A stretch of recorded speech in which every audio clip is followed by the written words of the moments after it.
자, 저희 세 번째 타임 소개하도록 합시다. 이제 3절에 손익계속 시비하자 3번째 평가할게요. 제 3절로 갑시다. 저희들은 이제 법인세법하고 있고요. 손익계속 시기하고, 그죠? 자, 3번째 평가에 대해서 좀 정리를 하겠습니다. 저는 이제 법인세법에서 가장 중요한 것이, 주제를 하나 꼽으라 그러면은 이쪽을 꼽습니다. 이거는 이제 세무회계 공부를 할 때도 마찬가지고요. 세법 공부를 할 때도 마찬가지입니다. 그래서 손익계속 시기와 자산부채 평가는 너무너무 중요한 내용이기 때문에 여러분들이 좀 정확히 이해를 좀 하셔야 됩니다. 그리고 2010년도에 이제 출제가 한번 이루어지고 그 뒤로는 출제가 거의 이루어지질 않았어요. 자, 이쪽 부분은 법인세법 전반을 아우르는 굉장히 이제 중요한 내용 중에 하나입니다. 그래서 여러분들이 잘 좀 따라오셨으면 좋겠다 이런 생각이 좀 들어요. 자, 우리가 이제 법인세법에서 손익계속 시비와 자산부채 평가에 대한 규정을 두고 있는 이유는 뭐 때문이냐? 기업회계 기준과의 것이 자 뭐예요? 충돌을 뭐하기 위해서 방지하기 위해서 이 규정을 둡니다. 근데 이제 여러분들이 생각할 게 기업회 기준은 법인세법에서는 그죠? 자, 아무런 의미가 없습니다. 그래서 기업회계 기준에 따른 뭐가 있어요? 수익인식 기준 또는 비용의 인식 기준에 대한 내용이에요. 그죠? 뭐에 대한 수익에 대한 인식 기준, 그치? 또 뭐에 대한 비용에 대한 인식 기준은, 그치? 인식 기준은 법인세법에서는 아무런, 그치? 법인세법에서는, 그치? 아무런 뭐가 없다는 거야, 그치? 소용이 없다는 겁니다. 오케이? 그래서 이것부터 여러분이 먼저 정리하셔야 돼요. 왜냐하면 법인세법에서는 손익계속 시기에 대해서 뭐를 권리 의무 확정주의라는 것이 방법을 채택을 하고 있다는 겁니다. 그죠? 권리 의무 확정주의라는 방법을 채택하고 있다는가. 그리고 이제 자산부채 평가에 대해서도 우리 법인세법은 뭐를, 그죠? 취득 원가주의를 채택을 하고 있다는 겁니다. 그러니까요, 그죠? 기업회계 이제 공정가치 평가 기준하고는 아무런 상관이 없는 것이고 법인세법의 이 기준만이 중요하다 이런 생각을 하면서 여러분들이 공부를 좀 하셔야 돼요. 그래서 물음 1번의 내용도 거기에 관련되는 이제 내용을 가지고, 그죠? 여러분들 문제를 출제를 한 겁니다. 그래서 여러분들 이 문제를 가지고 문제를 한번 풀어봅시다. 자, 문제 1번 가서 정비를 좀 할게요. 자, 너무너무 중요한 부분인데 실제로 여러분 시험에 출제는 많이 이루어지지 않았습니다. 왜냐하면 사례와 관련된 내용이 그렇게 크질 않기 때문에 그러는 것으로 보여지는데 저는 이쪽 부분을 출제를 좀 많이 해야 된다고 봅니다. 자, 문제 1번 가서요. 우리가 늘 했던 것처럼 자료를, 그죠? 자, 요약을 한번 해보도록 합시다. 자, 가시죠. 내육법인 주식회사 광화문 렌탈이 있답니다. 자, 사업연도는 1월 1일부터 10월 31일이네요. 자, 얼마짜리 10개월짜리 사업연도를 두고 있네. 2016년 3월 8일 내육법인 A법인과 렌탈 계약을 체결하고요. 렌탈 자산의 사업 설비를 제공을 했답니다. 역시 그런데 2017년 8월 역시 8일 주식회사 강화문 렌탈은 A법인의 귀책 사유로 렌탈 계약을 중도 해지함에 따라서 손해배상 청구권을 갖게 됐다는 거예요. 그러면 자, 이제 여기서 정리할 게 어떤 게 있다. 주식회사, 그죠? 누가 존재하고 광화문, 그죠? 자, 렌탈이라는 업체가 존재를 하게 됩니다. 그치? 요즘 뭐 렌탈을 워낙 많이 하니까요. 그리고 이제 상대방이 되는 법인이 존재하죠. 자, 이 A법인이 존재를 할 거예요. 그러면 여기는 이제 렌탈 공급업체가 될 것이고 여기는 렌탈 이용자가 될 것으로 보여집니다. 자, 그런데 2017년 8월 역시 8일 날 뭐 했다는 거예요. 그죠? 2017년 8월 8일 날, 2017년 8월 8일 날 뭐 했다는가? 그죠? 렌탈 계약이 해지가 됐다는 겁니다. 역시 최초에 체결된 건 2016년이 되겠죠. 자, 그러면서 그죠? 이 주식회사 강화문 렌탈은 누구에 대해서 A법인에 대해서 당연히 이제 귀책 사유가 누구 있었으니까 이 A법인에게 귀책 사유가 있었으니까 역시 주식회사 강화문 렌탈은 뭐를 갖게 됐을까요? 그죠? 손해배상 청구권을 그치? 상대방 법인에 대해서 갖게 됐을 겁니다. 여기에 대한 이제 사례를 가지고 문제를 전개를 하는 거예요. 그죠? 자, 가보도록 합시다. 역시 그 채권 행사에 대한 법률상 제한은 없답니다.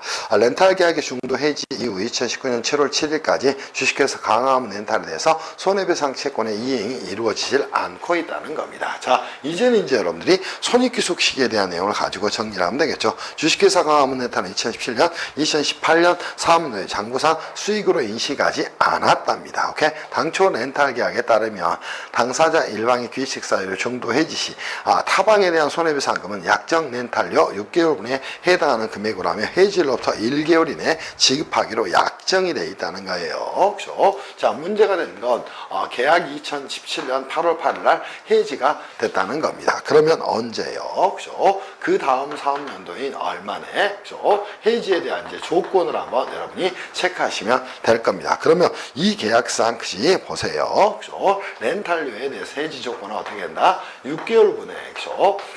6개월 렌탈료를 뭐하기로 했고, 그죠? 지급하기로 했다는 겁니다. 그치? 그리고 나서 그 지급은 얼마, 그죠? 자, 해지일부터, 그치? 일부터 얼마네, 그죠? 자, 1월 이내에 지급을 하기로 했다는 겁니다. 이게 이제 지급 약정이 되는 겁니다. 그러면, 그치? 자, 이 자료를 보면서도 2017년도에 뭘 했어야 돼요, 그죠? 이 광화문 렌탈은, 그치? 제가 볼 때 2017, 그죠? 귀속 사업연도에 사업연도에 액시 자, 이 계약 해지로 인한 해지로 인한 뭐를 그치 보상 금액을 또는 배상 금액을 배상 금액이라고 이야기할 수 있겠죠. 배상 금액에 대해서 뭘 했어야 돼? 그치 입금으로 그죠 산입했어야 될 겁니다. 근데 이제 입금 산입을 하지 않은 케이스를 가지고 문제를 출제한 거예요. 그러면 실제로 거의 다 끝나버렸겠네요. 그죠? 무슨 말씀인지 이해할 수 있겠죠. 자, 이때 역시 물음 1에 대한 내용을 가서 정리를 좀 하도록 합시다. 자, 물음 1에서 뭐를 물어봤나요? 그죠? 자, 첫 번째 법인세법상 손익의 귀속 사업연도와 관련해서 다음의 상황을 설명하세요. 이렇게 이야기했어요. 첫 번째가 뭐에 대해 설명하라고 이야기했습니까? 조세 평등주의적, 그죠? 자, 뭐에서 본, 그지? 평등주의적, 그죠? 측면에서 본, 그지? 자, 뭐다, 그지? 권리무 확정주의에 대해서 정리를 좀 하라. 이렇게 말씀을 드렸습니다. 그럼 측면에서 뭐를 권리의무 확정주의를 설명을 좀 하라 이렇게 그죠? 문제를 냈습니다. 그러면 여러분이 이제 첫 번째 뭐를 정리해야 될까요? 그죠? 자, 권리의무 확정주의가 무엇인가를 먼저 정리를 좀 해야 됩니다. 그치? 그럼 권리의무 확정주의는 뭐다? 그치? 자, 입금과 그치? 입금의 귀속 시기는 그죠? 귀속 시기는 언제로 보는 것이고 그죠? 권리가 확정되는 때를 확정시를 입금의 귀속시기로 보는 것이고 송금의 귀속시기는 뭐다? 그치? 의무가 그치 확정되는 때를 그치 송금의 귀속 시기로 보는 방법을 말한다 이렇게 정리하면 되겠죠. 자, 이 권리의무 확정주의는 혹시 조세 평등주의적 측면에서 어떠한 그치 평등주의에 어떠한 그치 기여를 하는가 그치 평등주의에 대한 내용을 먼저 한번 정리하셔야 돼. 그럼 조세 평등주의는 무엇이다 그치 자, 납세자에게 과세관청이 조세를 부과할 때는 뭐 그치 평등하게 부과해야 한다. 이때 평등주의에서 조세 평등주의는 다시 두 개로 나눌 수 있죠. 하나는 뭐가 있다? 수평적 평등이 존재를 하게 될 거예요. 그죠? 두 번째는 뭐가 있을까요? 수직적 평등이 자, 존재를 하게 될 겁니다. 이때는 담세력 가지고 글을 써놓으셔야 됩니다. 그리고 이제 결론적으로 세 번째는 뭐다? 그죠? 조세 평등주의 측면에서 본 평등주의 그죠? 측면에서 본 뭐를 그죠? 본 권리의무 확정주의는 도대체 어떻게 이제 끌고 가야 될 것인가 이것들을 먼저 정리하셔야 돼요. 그럼 첫 번째 권리의무 확정주의는 다시 한번 뭐다? 권리가 확정된 때를 입금의 귀속 시기로 하고 의무가 확정된 때를 송금의 귀속 시기로 하는 개념을 말하게 됩니다. 오케이? 이거는 뭐다? 그죠? 자, 이 권리의무 확정주의를 뭐로 정리함으로써 법인세법에 자, 이렇게 정리하셔야 돼. 법인세법에 뭐로 그죠? 손익시 인식 기준으로 그죠? 기준으로 뭐함으로써 정함으로써 자, 뭐 하자는 거야? 이때 이제 여러분들이 끌고 가셔야 됩니다. 자, 납세자의 뭐를 납세자의 그죠? 자, 뭐를 배제하고 손익 인식 기준에 대한 자의적 그죠? 판단을 배제하고 그죠? 자, 뭘 함으로써 법인세법의 획일적 그죠? 기준을 자, 뭐 함으로써 적용함으로써 뭐 한다? 조세 공평주의에 기여하는 측면이 기여를 한다. 이렇게 이제 여러분이 글을 써가셔야 됩니다. 그러면 항상 답안을 쓸 때는 조세 평등주의적 측면에서 권리의무 확정주의를 좀 체크하라. 그러면 먼저 이제 여러분이 아셔야 할 게 뭐가 있다? 이 권리의무 확정주의가 무엇 무엇인가를 먼저 쓰셔야 됩니다. 그럼 권리가 확정된 때를 입금의 귀속 시기로, 의무가 확정된 때를 뭐 송금의 귀속 시기로 보는 걸 말한다. 그리고 조세 평등비에 대해서 정리하면 되겠죠. 담세력이 동일한 경우는 동일한 세금을 부담해야 되지만 담세력이 다른 경우는 담세력이 상대적으로 큰 자가 적은 자에 비해서 상대적으로 많은 세금을 부담한다. 이렇게 정리를 해 놓으시면 되겠죠. 이렇게 손익인식 기준으로 법인세법에서 권리 의무 확정주의를 채택하고 있는 건 납세의 자의적 판단을 배제하고 획일적 법인세법의 기준을 적용함으로써 조세 공평주의 실현에 기여하는 측면이 있다. 이렇게 답을 써 나가시기를 바랍니다. 두 번째 이제 권리의 확정에 대한 권리의 권리 의무 확정주의에서 자 권리의 확정의 의미와 확정의 뭐하고 의미하고 또 하나 뭐를 정리하라고 이야기했어요? 그 적용의 한계에 대해서 정리를 좀 하라. 이렇게 의미를 정리를 했네. 그럼 첫 번째 이제 여러분이 정리할 내용은 뭐 있다? 권리 확정이라는 말의 의미는 도대체 무엇입니까? 자, 권리 확정이라는 건 뭐가 됩니까? 한쪽 입장에서는 뭐랬어요? 상대방에 대해서 뭐에 의해서 계약 등에 의해서 계약 등에 의해 자 뭐가 생겨나는 것이고 당사자 간에 뭐가 생겨나는 것이고 채권 채무가 확정되는 것이고 그 채권 채무에 뭐예요? 실현 가능성이 뭐 상당한 정도로 자 성숙한 경우를 말한다. 오케이? 자 이거를 뭐라고 얘기하나? 권리의 확정이라고 이야기를 하게 되는 겁니다. 그리고 권리 확정에 있어서 즉 손익인식 기준에 대한 사례를 한 서너 가지 정도 써주시면 될 것 같아요. 그래서 제품 등의 판매의 경우에는 뭐 인도되는 때, 제품 외에 부동산 등의 판매의 경우에는 대금 청산일, 소유권 이전 등의 인도일 또는 사용 수익일 중 빠른 날을 기준으로 혹시 등등등을 좀 써놓으시기를 바래요. 장기할부 매출의 경우에는 뭐한다? 명목가치 인도 기준을 원칙으로. 그러면서 사례에 대한 내용도 1, 2, 3 정도 쓰면서 답안을 좀 만들어 가시기를 바랍니다. 그리고 나서 두 번째 뭐 있나요? 그 적용에 뭐 한계는 어떤 것들이 있을까? 당연히 뭐가 됩니까? 자, 첫 번째 자 감가상각비에 대한 문제가 생겨날 거예요. 감가상각비에 대해서 과연 송금 산입을 할 수 없을 것이냐? 여기에 대한 문제입니다. 이거는 뭐예요? 비용 배분의 과정에서 뭐 하는 것이다? 당연 발생하는 것이다. 이렇게 생각을 하고 가셔야 됩니다. 그러니까 이거는 권리 의무 확정주의 예외가 된다. 이렇게 정리하셔야 됩니다. 또 하나 보세요. 당사자 간의 계약이 뭐가 된 경우에는 자 무효가 되거나 또는 뭐가 된 경우에는 취소가 됐다는 겁니다. 오케이? 그때는 자 무효가 되면 처음부터 효력이 발생하지 않고 취소가 되면 당사자 간의 계약이 소급해서 무효가 됩니다. 오케이? 이때는 뭐 한다? 적용이 될 수 없다. 이렇게 정리를 하고 가셔야 됩니다. 마찬가지 여기도 적용이 될 수 없는 경우가 되겠죠. 이런 식으로 이제 여러분이 답을 꾸려가야 된다는 말씀입니다. 무슨 말씀인지 이해할 수 있겠어요? 그리고 물음 2에서 위 사례에서 법인세법상 황화물 렌탈의 손해배상 채권에 대한 입금 산입 여부 및 그 사례에 대해서 설명을 하라. 이렇게 정비를 좀 했네요. 그러면 우리가 이제 물음 2로 가서 이 부분을 뭐 풀어보면 되겠죠. 어려운 내용은 전혀 아니죠. 그래서 여러분이 사례를 한번 판단하세요. 이미 끝났잖아요. 오케이? 자, 뭐래 한다? 2017 귀속 사업연도에 당연히 입금 산입을 해야 될 사항이라는 겁니다. 이때는 왜 권리가 확정됐기 때문이다. 이렇게 정리를 좀 해놓으면 되지 않겠어요. 그래서 문제를 가지고 물음 2를 가지고 여러분들 정비를 한번 해본다면 뭐 너무도 간단한 문제가 되니까요. 그죠?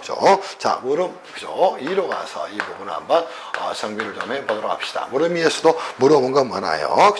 손해배상 채권의 입금 산입 여부에 대해서 이제 물어봤네요. 자, 뭐 해서 손해배상 채권에 대한 뭐가 있어요? 입금 산입 여부에 대한 내용이 입금 산입 여부입니다. 당연히 자 이때는 이제 이 계약 해지 조건을 가지고 여러분이 정리를 하시면 된다는 거예요. 오케이? 왜 그럴까요? 이거는 계약 해지를 통해서 뭐가 권리가 확정된 겁니다. 그럼 자 뭐 했고 자 여기에서 이제 그 사례에 대해 설명하라고 했으니까 당연히 뭘 해야 돼요? 입금에 산입해야 된다는 겁니다. 그럼 귀속사업연도는 2017 그죠? 귀속사업연도에 입금에 산입해야 된다. 이렇게 이제 잡아놓으시기 바랍니다. 오케이? 이유는 뭐 때문이에요? 그죠? 이미 손해배상 채권에 대한 권리가 확정되었기 때문이다. 이렇게 이제 여러분이 잡아놓으셔야 됩니다. 두 번째 이제 사례에 대해서 그죠? 사례 판단 한번 해보자는 겁니다. 그러면 이거를 그죠? 자 이렇게 이제 가져가시라는 겁니다. 자 첫 번째는 뭐라 하셔야 됩니까? 그죠? 당사자 간의 계약 조건에 대해서 내용을 설명을 해야 됩니다. 그리고 나서 계약 조건에 따라서 역시 자 뭘 해야 돼요? 사례를 좀 적용을 하셔야 됩니다. 오케이? 그리고 나서 뭘 하셔야 돼? 결론을 끌어가면 아주 이제 좋은 답이 될 겁니다. 그러면 계약 조건을 다시 한번 여기서 여러분이 그죠? 가져가서 글을 쓰는 거예요. 오케이? 그리고 당사자 간에 뭐예요? 그죠? 미지급이 있더라도 당연히 역시 자 이거는 그죠? 계약 조건이 그죠? 계약 조건이 뭐가 됐으므로 그죠?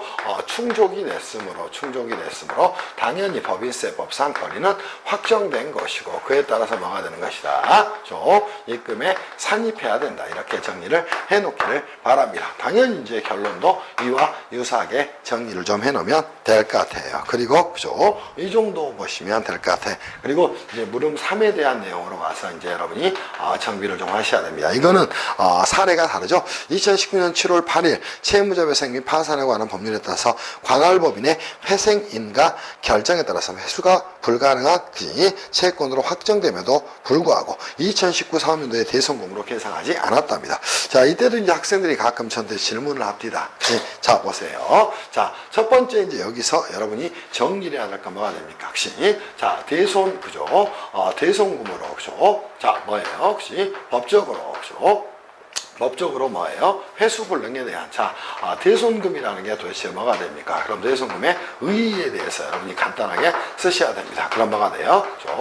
회수 불능 뭐가 된다는가? 채권이 된다는 겁니다. 그리고 이제 대손금에 대해서 관련 법령의 규정을 가지고 여러분들이 답안을 좀 써가시면 좋지 않을까 싶어요.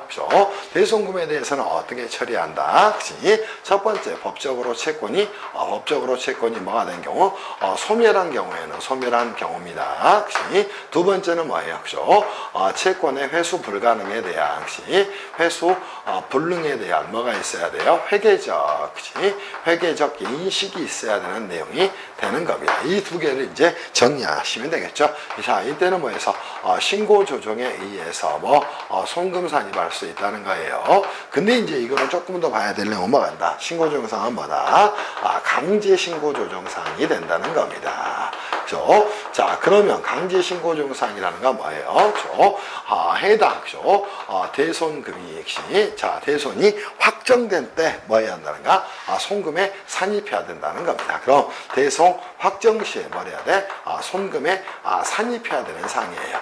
이거는 어느 경우입니까? 법적으로 채권이 소멸한 경우는 대표적으로 뭐 있나? 소멸시효 완성 채권, 또 채무자 회생 파산에 관한 법률에 따라서 회생인가 결정을 받거나 면책 결정을 받은 경우, 이런 것들을 정리하셔야 되겠지. 또 민사집행법에 따라서 경매가 추진된 압류채권, 항상 법이라는 말이 나오게 됩니다. 또 하나 외국환 거래에 관한 법령에 따라서 채권 회수무가 면제된 외화채권 등이 존재를 하게 됩니다. 이때는 대손 확정 시에 손금 산입해야 돼요. 그리고 그 이후에는 절대 뭐 할 수 없다는가? 손금에 산입할 수 없다는 겁니다. 이게 이제 가장 중요한 내용입니다. 물론 회수불능에 대한 회계적 인식이 있는 경우에는 뭐다? 신고조정사항이 아니라 이때는 뭐가 되는 것이야? 결산조정사항이 된다는 겁니다. 그러니까 결산서에 반영을 해야지만 손금에 산입할 수 있다는 것이야. 오케이? 그지? 자, 이때 이제 문제가 될 만한 사항은 물음 3에서 사례에 대한 내용을 정리를 좀 하세요. 자, 사례에 대한 판단 한번 해보자는 겁니다. 자, 언제 사례에서는 2019년에 뭘 했다는가? 해당 채권이 뭐가 됐다는 것이에요? 회수불능으로 채권이 회수불능으로 확정이 됐다는 겁니다. 그지? 그럼 언제 송금에 상입해야 돼요? 2019년도에 역시 2019 사업년도에 뭘 해야 됩니까? 그죠? 송금이 돼야 된다는 겁니다. 오케이? 자, 그러면 그 이후에는 뭐가 될 수 없다는가? 송금이 될 수 없다. 이렇게 여러분이 정비를 하고 가셔야 한다는 말이에요. 무슨 말씀인지 이해할 수 있겠어요? 그리고 신고 조정에 의해서 송금 산입할 수 있으니까 2019 사업년도에 신고 조정에 의해서 송금 산입할 수 있다. 이렇게 정리를 해 놓기를 바랍니다. 그치? 다만 2019년도에 송금에 산입하지 않은 경우에는 그 이후에는 송금 산입할 수 없다. 이렇게 답을 꾸려가기를 바랍니다. 이해 충분히 됐을 것으로 생각합니다. 이게 이제 첫 번째 문제에 대한 내용이 됩니다. 이제는 그죠? 충분히 정리가 됐을 거니까 2번 문제를 가서 다시 한번 여러분하고 이 문제를 한번 정비를 좀 해볼게요. 그죠? 자, 한번 가서 정비를 해봅시다. 2번도 뭐 괜찮은 문제입니다. 문제 2번은 제가 만들어 놓은 문제예요. 그죠? 시간이 많다면 여러분한테 굉장히 많은 문제를 만들어서 세법하게 좀 진술을 좀 보여드리고 싶은데 제가 요즘 그죠? 이제 헌법책을 좀 쓰느라고요. 또 바빠가지고 그런 부분은 그죠? 기회가 되면 해드리겠습니다. 그리고 회계학원에서 이제 신도별 모의고사 보는데 그거는 판례만 붙여가지고 문제들을 내는데 그런 거 옳지 않습니다. 그래서 공부해봐야 아무 의미가 없어요. 저 같으면 혹시 세법 개론책을 보겠어요. 그 아무 의미 없습니다. 그래서 그렇게 공부하지 않기를 바랍니다. 말씀을 드려요. 이제는 우리가 어디를 갈 거냐면 문제 2번으로 가서 이 부분 한번 정리를 좀 해보도록 합시다. 지금 어디 배우고 있다? 손익규 숙식과 자산부채 평가를 배우고 있다. 이렇게 생각을 하세요. 자, 문제 2번으로 가서 이제 정리를 한번 해보도록 합시다. 자, 문제 2번 가시죠. 자, 갑법인의 지배주 겸 이사인 A는 그죠? 문제는 법인세법상 다음 사례를 읽고 물음에 답하세요. 이렇게 나와 있죠. 아래 물음은 각각 독립적이다. 30점 출제를 했네요.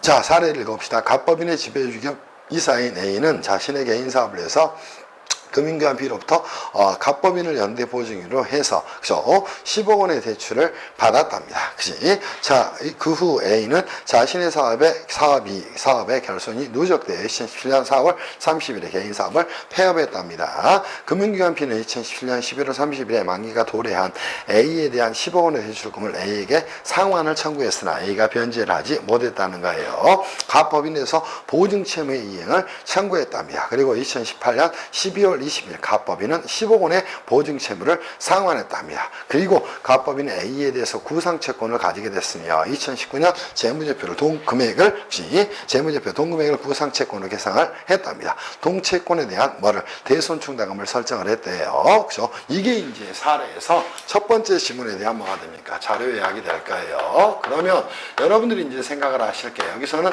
가장 중요한 내용이 뭐가 됩니까? 그렇죠? 자, 갑법인의 지배주 겸 이사인, 그죠? 갑법인이 하나 존재할 거고요. 여기에 누가 있다는가? 지배주주이자, 그치? 이사인 A라는 자가 이제 존재를 했다는 겁니다. 그게 이제 기본적인 모습이 됩니다. 그치? 자, 이 모습을 가지고 문제를 전개해 가는 거예요. 근데, 그치? 이 갑법인이, 그치? 자, 뭘 해줬다는가? 지배주주 이사에, 그치? 금융기관으로부터, 그치? 금융기관으로부터, 그죠? 자, 얼마에? 이 10억 원의 차입금에 대해서 차입한 사실에 대해서 뭘 해줬다는가?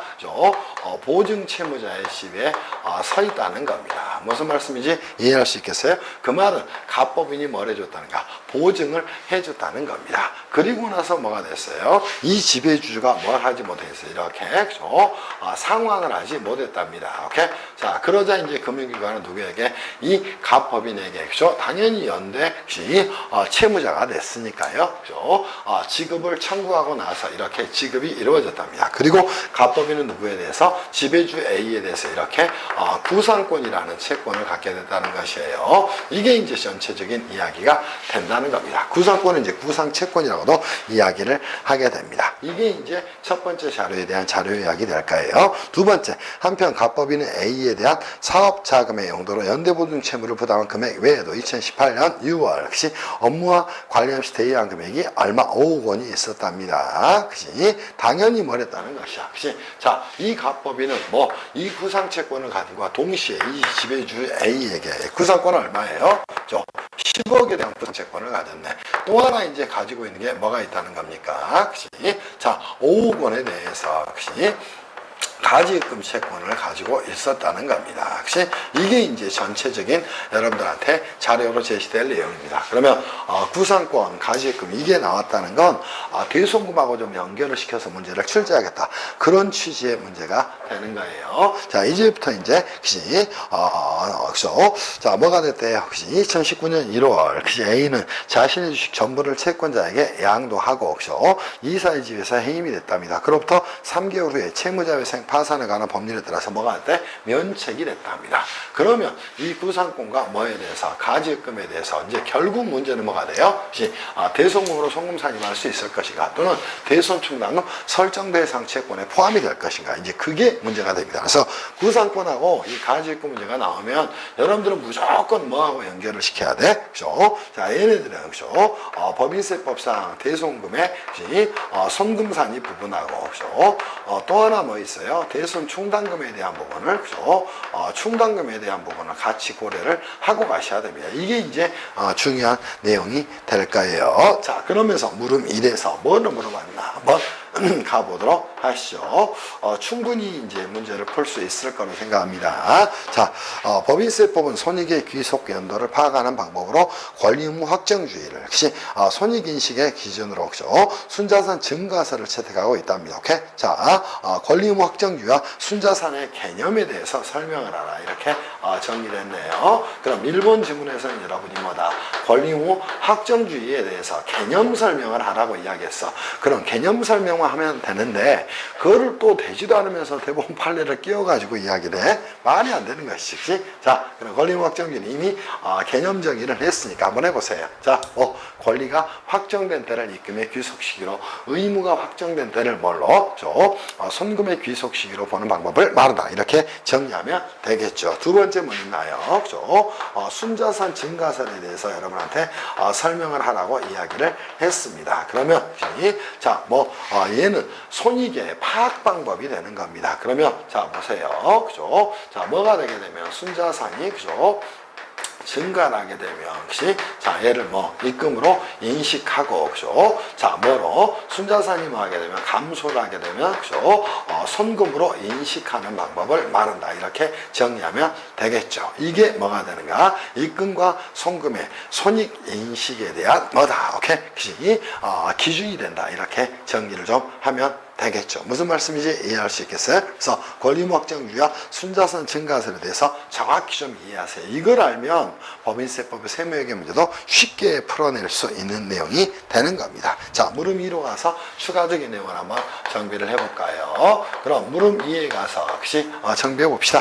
자, 법인세법상 송금이 되기 위한 요건을 설명하고 과세관청과 송금에 관련된 다툼이 발생하는 경우 이에 대한 증명 책임의 해결 방법을 판례를 기준으로 제시하라 이렇게 이야기를 했어요. 그럼 첫 번째 물음이 뭐가 됩니까? 노란색으로 쓰고 답만 쓰겠습니다. 첫 번째 뭐라고 이야기했어요?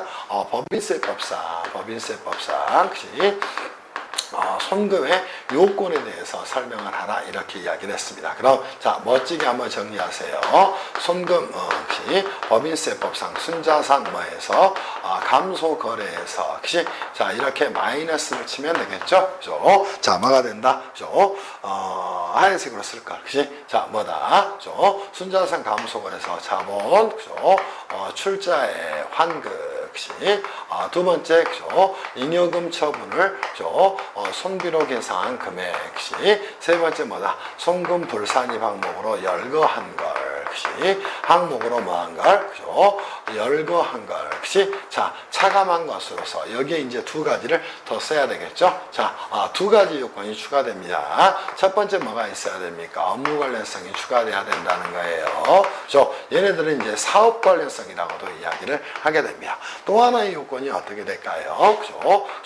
업무 관련성이 있어야 될 것이고 두 번째 뭐가 있어야 돼? 수익 관련성이 있어야 된다는 겁니다. 그럼 수익 창출에 전혀 기여하지 하지 못하는 것 송금이 될 수 없다는 것이야. 그리고 뭐가 돼야 합니까? 그지? 통상적, 그죠? 뭐 해야 돼요? 그죠? 지출해야 된다는 겁니다. 그 말은 통상적의 요건 등의 요건을 한꺼번에 다 갖춰야 됩니다. 이것들을 전부 갖춰야 뭐가 한다? 법인세법상 송금이 되는 것이다. 이렇게 이제 그를 잡아가라는 것이에요. 두 번째, 그죠? 송금과 관련된 뭐가 됩니까? 손금과 관련된, 손금과, 그죠? 관련된 것이 증명 책임, 즉 입증 책임이라고도 이야기하죠. 입증, 그죠? 책임에 대한 부분을 여러분이 추가적으로 정비를 좀 해놓으시면 될 것 같아요. 그래서 입증 책임의 이제 일반 논리는 어떻게 됩니까? 첫 번째, 그죠? 과세 요건에, 그죠? 충족 여부에 대한 여부에 대해서는, 그죠? 입증 책임을 누가 지는 거예요? 그죠? 당연히 과세 관청이 부담을 하게 되는 겁니다. 무슨 말씀인지 이해할 수 있겠어요? 그죠? 과세 관청이 뭐 한다? 부담을 한다는 겁니다. 그런데 그치? 자, 과세 요건에 대한 충족 여부에 대한 말을 그치? 증명 책임을 그치? 과세 관청이 부담했어요. 이게 이제 1단계가 되는 거예요. 그럼 이 1단계가 충족이 됐다면 제2단계에서는 그치? 자, 뭐에 대한 부분은 손금에 대한 증명 책임은 그치? 송금에 대한 그치? 송금 여부에 대한 그치? 증명 책임은 누가 지는 것이다. 그죠? 납세자인 그치? 법인이 뭐 하는 것이다. 부담하는 것이다. 이게 이제 대법원 판례의 견해고 여러분들이 정리해야 될 물음 2의 내용이 되는 겁니다. 됐어요? 자, 그리고 나서 물음 3에 대한 내용으로 가서 이 부분을 정비를 좀 해놓으시면 되겠죠. 그죠? 자, 물음 3에서 여러분한테 물어본 건, 그죠? 너무나 이제 간단한 내용이 될 겁니다. 자, 여러분 여기서도 이제 논거를 들어서 설명을 한다면 보세요. 그죠? 갑법인이 2019년도에, 자, 보세요. 그죠? 뭐를, 그죠? 갑법인이, 그죠? 누구에 대해서, 그시, 이사라고 이야기할 수 있죠. 지배주주 겸 이사인, 지배주주 겸, 그시, 자, 누구, 그죠? 이사인, 그죠? A의, 그죠? 대해, 그죠? 자, 뭐가 있다는가? 가지고 있는, 그지? 가지고 있는 뭐가 있다는가? 구상채권이 존재를 하게 된다는 겁니다. 오케이? 자, 이거는 과연 대손충당금 설정 대상 채권이 될 것인가? 자, 구상채권은 뭐가 돼요? 한마디로 대손충당금이 뭐에서 설정 대상 채권에서 그죠? 채권에서 뭐 하고 있다는가? 제외를 하고 있다는 겁니다. 오케이? 그러니까 대손충당금을 그죠? 대손충당금 설정할 수 없다. 이렇게 이제 답을 잡아가시면 된다는 겁니다. 무슨 말씀인지 이해할 수 있겠어요? 이게 이제 전체적인 내용이 됩니다. 그러면 쟁점 가지고 이거를 결론적으로 정리를 한다면 이걸 이제 글로 끄집어 드린다면 이거를 이제 쪼개서 정비를 한번 해보시길 바래요. 첫 번째 쟁점입니다. 그치? 두 번째 뭐가 돼요? 논거입니다. 그러면 논거는 이제 관련 법령의 규정을 가지고 규정을 가지고 정비를 하라는 거예요. 그리고 나서 이때는 결론 이렇게만 내셔도 충분합니다. 오케이? 그래서 결론은 뭐다? 갑법인이 지배주주 겸 이사인 A에 대해서 가지고 있는. 그래서 이거를 결론적으로 이렇게 정리를 하면 끝날 내용이라는 거. 당연히 뭐가 한다. 결론은 대손충당금 설정 대상 채권에서 제외되기 때문에 즉 구상채권은 뭐 한다. 대손충당금 설정을 할 수 없다. 이렇게 정리를 해 놓기를 바랍니다. 그리고 이제 물음사도 똑같죠. 그죠? 물음사도 똑같습니다. 자, 뭐가 됐어요? 그죠? 갑법인이 누구에 대해서 가지고 있는 갑법인이 뭐에 대해서 그지? 자, A에 대해서 그죠? 대해 역시 가지고 있는 그죠? 자, 뭐에 대한 내용이에요? 가지급금에 대한 내용이라는 겁니다. 그러면 결론적으로 이제 이 문제를 낸 이유에 대해서 한번 설명하세요. 자, 구상권이나 뭐는 가지급금, 그죠? 자, 뭐가 되더라도 회수불능이 발생하더라도 대손금으로 송금사 입할 수 없다. 또 하나는 뭐다? 대손충당금 설정 대상 채권에서 제외한다. 이거를 가지고 이제 여러분이 논거를 들어서 정비를 좀 해 놓으시라는 겁니다. 무슨 말씀인지 이해할 수 있겠죠? 그렇게 정비를 하셔야 될 거예요. 충분히 정비가 됐을 것으로 생각을 합니다. 무슨 말씀인지 이해할 수 있겠어요? 그렇게 정리를 좀 해 놓으시기를 바랍니다. 다만 이 가지금에 대해서 이제 문제가 될 만한 사항은 자, 언제가 돼요? 그 부당행위상 부인은 행위 당시를 기준으로 판단하게 되는 겁니다. 그러니까 당연히 뭐예요? 그죠? 자, 이 부분에 대해서는 제가 볼 때는 대손금으로 송금 산입하는 게 안 될 겁니다. 무슨 말씀인지 이해할 수 있겠어요? 그렇게 결론을 잡아가시면 좋을 것 같습니다. 끝. 오케이. 이렇게 정비를 좀 하도록 할게요. 자, 그리고 이제 여러분하고 추가적으로 봐야 될 문제가 있는데, 189쪽에 이제 입금하고 입금 불산입에 대한 문제가 나와 있어요. 이 부분도 뭐 쉬었다가 하는 게 좀 좋을 것 같고요. 더 이제 중요한 내용은, 여러분들이 이제 이런 문제를 풀고 공부를 할 때 뭘 하셔야 되냐면 항상 숫자 가지고 장난치면 안 되는데 여러분들 이제 189쪽의 문제 사전에 있는 문제는 사실은 안 보셔도 됩니다. 오케이? 왜냐면 이거는 세무회계 문제에 가깝습니다. 그래서 189쪽에 입금 또는 입금 불산입에 대한 문제에 대해서 189쪽 1번 문제는 패스하고 공부하세요. 아무런 의미가 없는 문제입니다. 이거는 세무회계에서 건바이 건으로 물어볼 만한 문제예요. 그래서 과거에 이제 세법인지 세무회계인지 뭔지도 가리지 못하는 경우에 이제 생겨나는 문제였다. 이렇게 좀 생각을 하시고요. 잠시 쉬었다가 우리가 뭐 할 거냐면 입금하고 입금 불산입에 대한 내용으로 가서 정비를 좀 해드리도록 하겠습니다. 그렇게 정비를 좀 할게요. 무슨 말씀인지 아시겠지? 그래서 입금 불산입 보고 또 그죠? 교재밥이면 송금 또는 송금 불산입 보더라도 송금 또는 송금 불산입에서는 뭐 나올 만한 게 거의 없어요. 오케이? 그래서 방금 우리가 이제 정리했던 내용으로 끝낼 수가 있는 내용이다. 이렇게 좀 정비를 하시고요. 그죠? 이 정도 하면서 잠시 쉬었다 하겠습니다. 수업들을 잠깐 끊어갈게요. 그죠? 이렇게 정비하세요. 여러분들 머리가 제 수업 들으면 쥐가 날 수도 있어요. 왜냐하면 워낙 스피디한 수업이고 그죠? 저는 이제 머릿속에 대부분 세법 규정이 있으니까요. 저기 하겠지만 여러분은 너무나 숫자 가지고 공부를 했기 때문에 좀 어려워할 수도 있어. 그래도 이 정도는 꼭 이런 식의 답안을 쓰면서 공부하셔야 돼. 잠시 쉬었다가요. 나머지 부분 하겠습니다. 쉬었다 할게요.